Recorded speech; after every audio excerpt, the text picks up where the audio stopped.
Ya, Ratu Elizabeth II adalah pemimpin terlama dalam kerajaan Inggris yang pada awal tahun ini merayakan 70 tahun sejak naik tahta. Sepeninggalannya, putra sulungnya Charles yang berusia 73 tahun diangkat sebagai raja baru Inggris dengan nama King Charles III.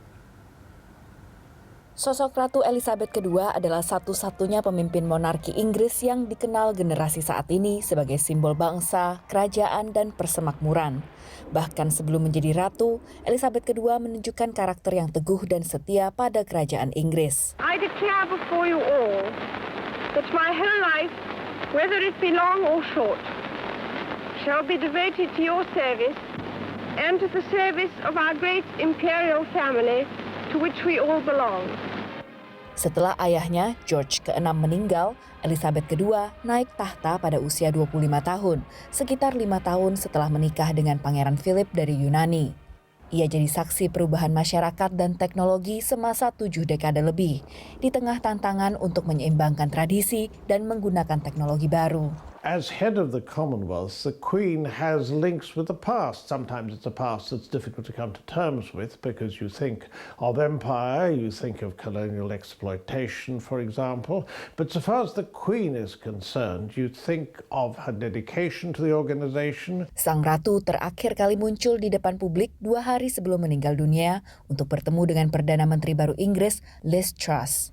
Elizabeth II dikenal sebagai salah satu pemimpin monarki Inggris yang paling aktif bertemu dengan pemimpin dunia, termasuk dalam kunjungannya ke Indonesia pada 1974 pada era Presiden Soeharto. Kunjungan internasional terakhirnya dilakukan pada tahun 2015, namun ia masih terus menerima pemimpin dunia termasuk pada KTT G7 di Cornwall tahun 2021 lalu. Tak kebal dari kritik, Sang Ratu tak disukai sayap kiri Inggris yang menyebutnya sebagai simbol institusi yang ketinggalan zaman di era demokratis, neoliberal, dan postmodern. Juga disebut sebagai beban bagi pembayar pajak. Kematian tragis Putri Diana jadi celah bagi pengkritik untuk menuduh Sang Ratu bereaksi pelan dan dingin.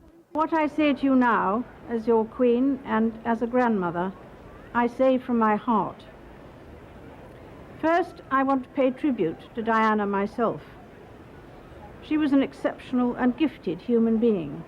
Putra keduanya, Pangeran Andrew, tengah menjalani investigasi atas tuduhan pelecehan seksual dengan korban di bawah usia.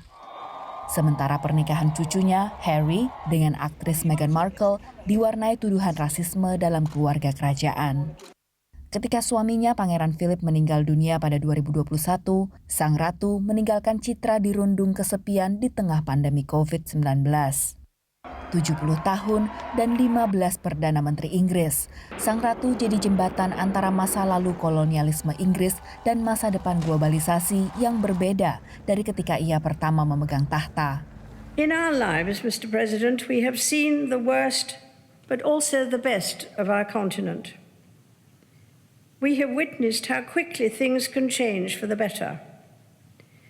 But we know that we must work hard to maintain the benefits of the post-war world. Ratu Elizabeth II digantikan putranya Charles dengan gelar Charles III. Prosesi pemakaman dijadwalkan akan memakan waktu sekitar 10 hari, sementara upacara naik tahta Charles baru akan terjadi dalam beberapa bulan ke depan. Demikian laporan VOA.